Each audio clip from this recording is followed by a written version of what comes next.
इकरिस और captain Marvel की लड़ाई की मिस्ट्री क्या है? थैनोस के हाथ टाइम स्टोन लगा कैसे जब डॉक्टर स्ट्रेंज का स्पेल आई ऑफ एगोमोटो पर था? क्या मिस मार्वल नमोर को हराने की पावर रखती है? और क्या इस ज़ॉम्बी यूनिवर्स में कोई होप बची है? मार्वल ज़ॉम्बीज की धूम फैंस के बीच जोरों शोरों से है, पर ये डिटेल्स से भरी हुई सीरीज हमें कुछ सवालों के साथ भी छोड़ गई और इस वीडियो में आपको इन्हीं सवालों के जवाब मिलेंगे।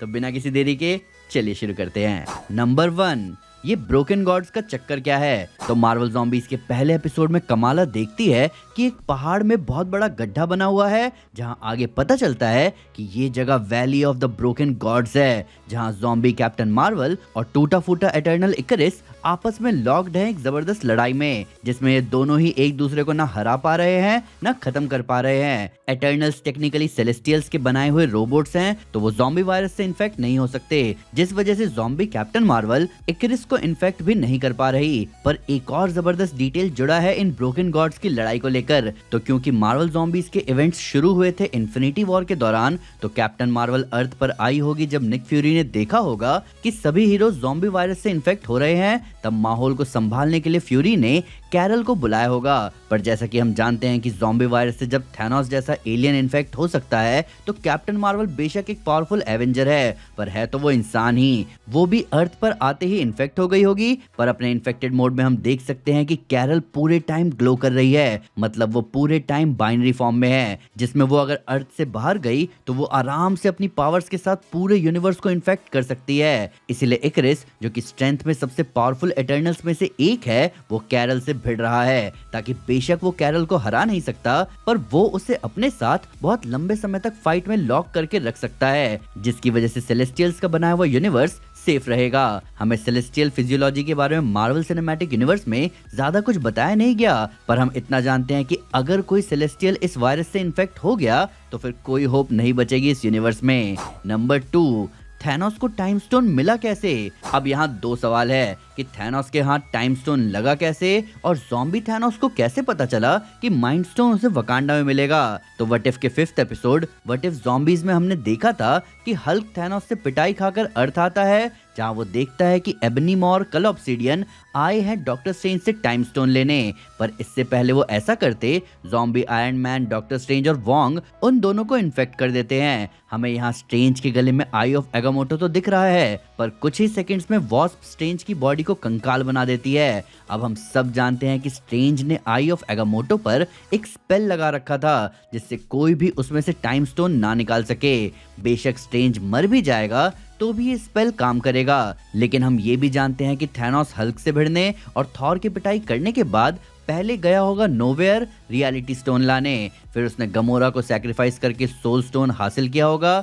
तब वो गया होगा टाइटन, जहां उसकी ब्लैक ऑर्डर उससे मिलने वाली थी, पर उसे वहां गार्डियंस मिले होंगे जिन्हें उसने खत्म कर दिया होगा।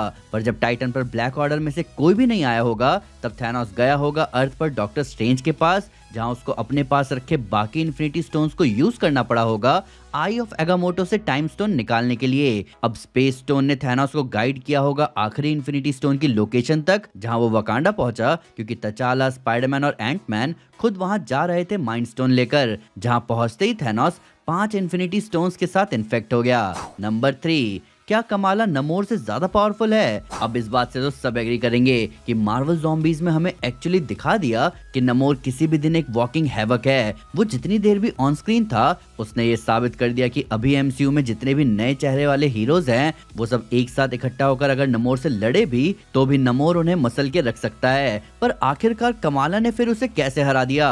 तो हमारा ये मानना है कि कमाला भी एक्चुअली नमोर को कभी हरा नहीं पाती, और उस सीन में कुछ ऐसा हुआ जो नमोर के अगेंस्ट वर्क कर रहा था, और वो है 5 सालों से ज़ॉम्बी बने रहना, और उसका करंट फॉर्म उसके एक्चुअल स्ट्रेंथ को होल्ड नहीं कर पाया। तो जैसे कि हम जानते हैं कि क्वांटम वायरस जो है वो एक ज़ॉम्बी वायरस की तरह काम करता है, यानी कि वो इन्फेक्टेड बीइंग की बॉडी को धीरे धीरे डिके करता जाता है। पर इसी के साथ साथ इन्फेक्टेड बीइंग अपनी पावर्स को अपने मैक्सिमम आउटपुट पर इस्तेमाल कर सकते हैं, क्योंकि अब उसके पास कोई मेंटल लिमिटर नहीं बचे, क्योंकि यहाँ ब्रेन की फंक्शनैलिटी ऑलमोस्ट डेड है। इसीलिए तो ज़ॉम्बी कैप्टन मार्वल भी पूरे टाइम बाइनरी फॉर्म में थी। तो नमोर अपने मैक्सिमम पावर्स को इस्तेमाल कर रहा था, पर क्योंकि वो इतने टाइम से ज़ॉम्बी बना हुआ है, तो अब उसकी बॉडी उतनी ड्यूरेबल नहीं थी कि वो उसकी पावर्स को उसके पूरे पीक पर रख सके। पर आप ये सोचो कि इतने टाइम बीत जाने के बाद भी नमोर की बॉडी सिर्फ बाहर नहीं बल्कि अंदर से भी इतनी ड्यूरेबल तो थी कि कमाला के लाइट कंस्ट्रक्ट को भी इतनी देर तक सप्रेस कर दे। कमाला को बहुत ज्यादा देर लगी नमोर को इंटरनली खत्म करने में। नंबर 4, कमाला ही क्यों?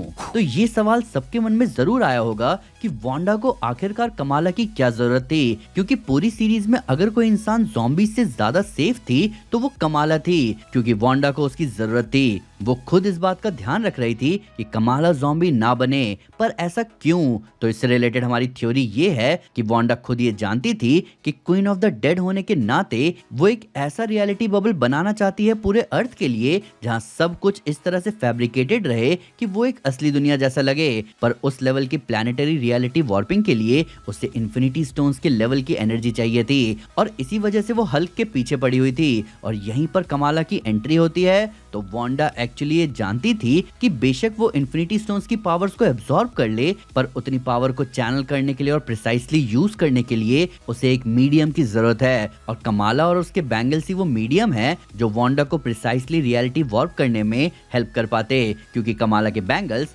अनइमेजिनेबल लेवल पर भी एनर्जी को चैनलाइज कर सकते हैं। और यही रीजन है कि कमाला का जिंदा रहना ज्यादा जरूरी था, ताकि वो विलिंगली अपने पूरे होश के साथ उन बैंगल्स को इस्तेमाल कर पाती, ताकि वो उस पावर को चैनलाइज कर पाए। नंबर 5, अब मार्वल ज़ॉम्बीज का फ्यूचर क्या है? तो एपिसोड 4 की एंडिंग में हमने देखा कि कमाला कहीं ना कहीं वांडा के रियलिटी बबल से बाहर निकल रही थी, और उसे रियलाइज हो रहा था कि शायद ये सब सच नहीं है और ये बस एक फैब्रिकेशन है, ताकि रियल वर्ल्ड की सच्चाई एक इल्यूजन के पीछे छुप जाए। पर ऐसी एंडिंग के बाद अब ये कहानी कहाँ जाएगी? तो हमारा मानना है कि बेशक मार्वल ज़ॉम्बीज की कहानी अभी बाकी है, क्योंकि हम सब जानते हैं कि मार्वल कॉमिक्स में भी एक पूरा यूनिवर्स है जो कि ज़ॉम्बी वायरस से इन्फेक्ट हो चुका है। और मार्वल ज़ॉम्बीज में हमने अभी तक देखा कि सिर्फ अर्थ ही इन्फेक्ट हुआ है, वो भी पूरा नहीं, यानी कि इस वायरस का अभी स्पेस में जाना बाकी है, और ये स्पेस में जाएगा भी, क्योंकि एक ना एक पॉइंट पर इस पूरे यूनिवर्स को ज़ॉम्बीफाई तो होना ही है। पर ऐसा होगा कैसे? तो इसका सीधा जवाब valley of the broken gods में है, और वो है कैप्टन मार्वल। तो अगर आप सबको याद हो तो इकरिस के बारे में फ्राइडे ने कहा था